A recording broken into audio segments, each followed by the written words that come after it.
No, I think the princess is tired, and horses don't interest her, Vronsky said to Anna, who wanted to go on to the stables, where Sviazhsky wished to see the new stallion. You go on, while I escort the princess home, and we'll have a little talk, he said, if you would like that, he added, turning to her. I know nothing about horses, and I shall be delighted, answered Darya Alexandrovna, rather astonished. She saw by Vronsky's face that he wanted something from her. She was not mistaken. As soon as they had passed through the little gate back into the garden, he looked in the direction Anna had taken, and having made sure that she could neither hear nor see them, he began. You guess that I have something I want to say to you, he said, looking at her with laughing eyes. I am not wrong in believing you to be a friend of Anna's. He took off his hat, and taking out his handkerchief, wiped his head, which was growing bald.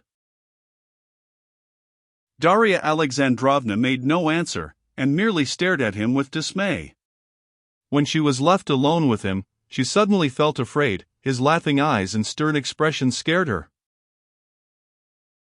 The most diverse suppositions as to what he was about to speak of to her flashed into her brain.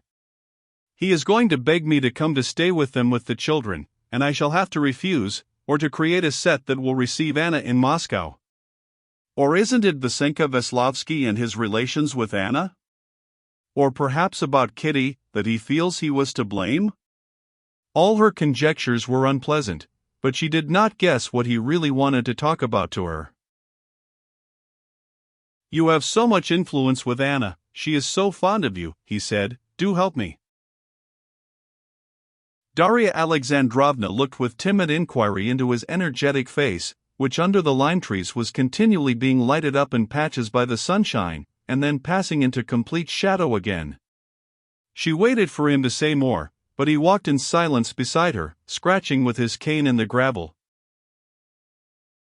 You have come to see us, you, the only woman of Anna's former friends. I don't count Princess Varvara, but I know that you have done this not because you regard our position as normal, but because, understanding all the difficulty of the position, you still love her and want to be a help to her. Have I understood you rightly? He asked, looking round at her. Oh, yes, answered Darya Alexandrovna, putting down her sunshade, but... No, he broke in, and unconsciously, oblivious of the awkward position into which he was putting his companion, he stopped abruptly, so that she had to stop short too. No one feels more deeply and intensely than I do all the difficulty of Anna's position, and that you may well understand, if you do me the honor of supposing I have any heart. I am to blame for that position, and that is why I feel it. I understand, said Darya Alexandrovna, involuntarily admiring the sincerity and firmness with which he said this. But just because you feel yourself responsible, you exaggerate it, I am afraid, she said.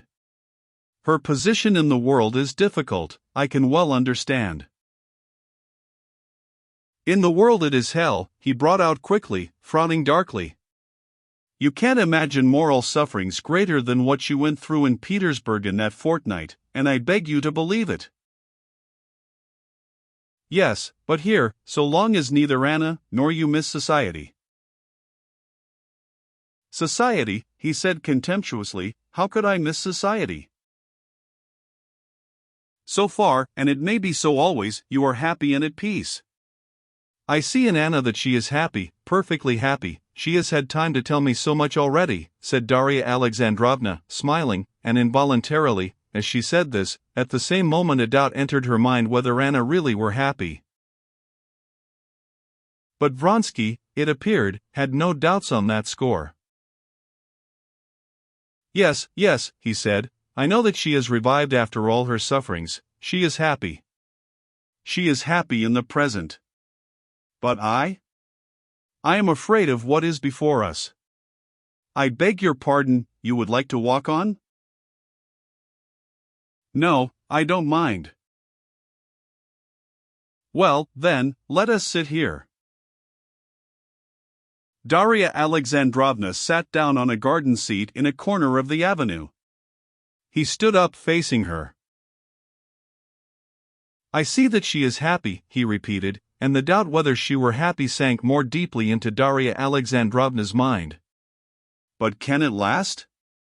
Whether we have acted rightly or wrongly is another question, but the die is cast, he said, passing from Russian to French, and we are bound together for life. We are united by all the ties of love that we hold most sacred.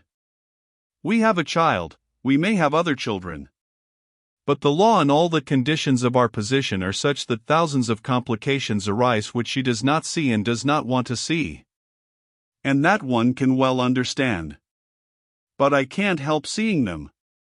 My daughter is by law not my daughter, but Karenin's. I cannot bear this falsity, he said, with a vigorous gesture of refusal, and he looked with gloomy inquiry towards Darya Alexandrovna. She made no answer, but simply gazed at him. He went on. One day a son may be born, my son, and he will be legally a Karenin. He will not be the heir of my name nor of my property, and however happy we may be in our home life and however many children we may have, there will be no real tie between us. They will be Karenins.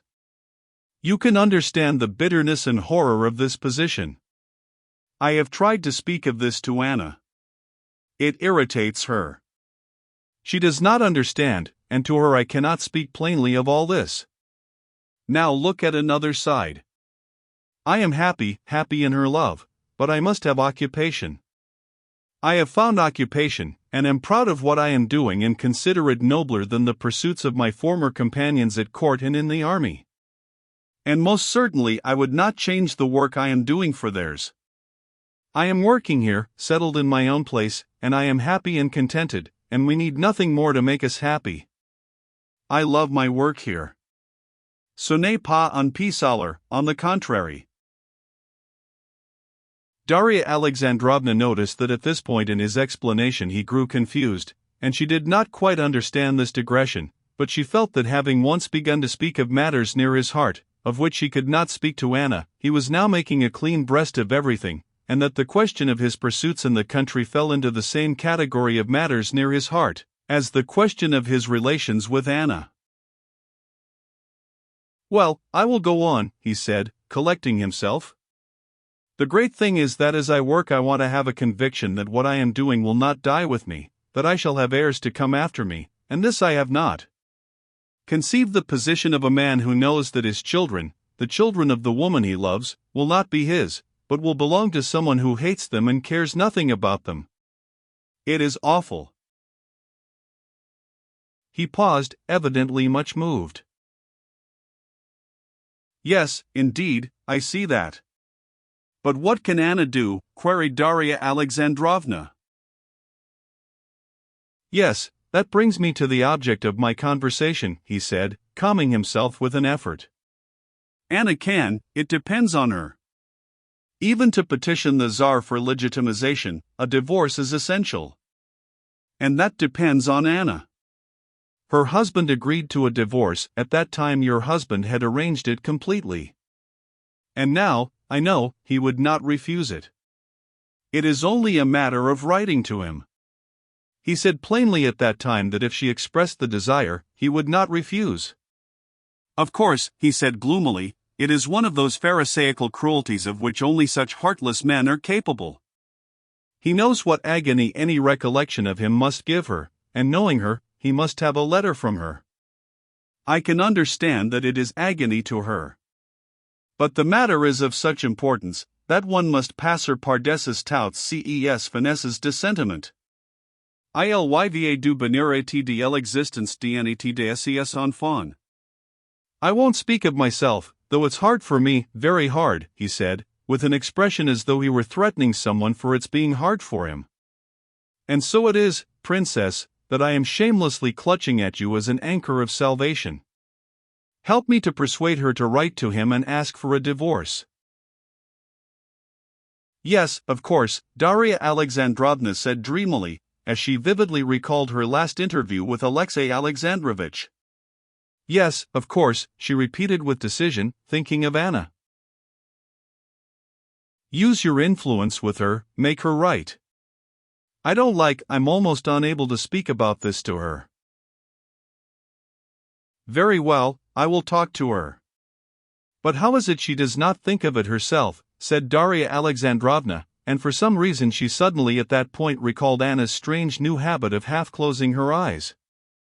And she remembered that Anna drooped her eyelids just when the deeper questions of life were touched upon. Just as though she half shut her eyes to her own life, so as not to see everything, thought Dolly. Yes, indeed, for my own sake and for hers I will talk to her, Dolly said in reply to his look of gratitude. They got up and walked to the house.